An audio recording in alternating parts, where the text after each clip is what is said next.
Ασύρματο ίντερνετ και οπτική ίνα.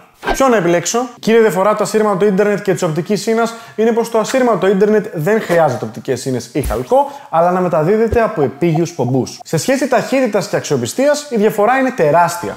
Το ασύρματο ίντερνετ της Sky Telecom επιτυχάνει κλειδωμένες ταχύτητες 1 Gbps με το χαμηλότερο ping. Αντίθετα, τα συμβατικά δίκτυα χαλκού ή οπτικής ίνας φτάνουν έως και 200 Mbps σε συγκεκριμένες μόνο περιοχές του δικτύου τους, όπως επίσης και για το 1 Gbps με οπτική ίνα που η κάλυψη σε ολόκληρη τη χώρα δεν ξεπερνάει το 15% της επικράτειας.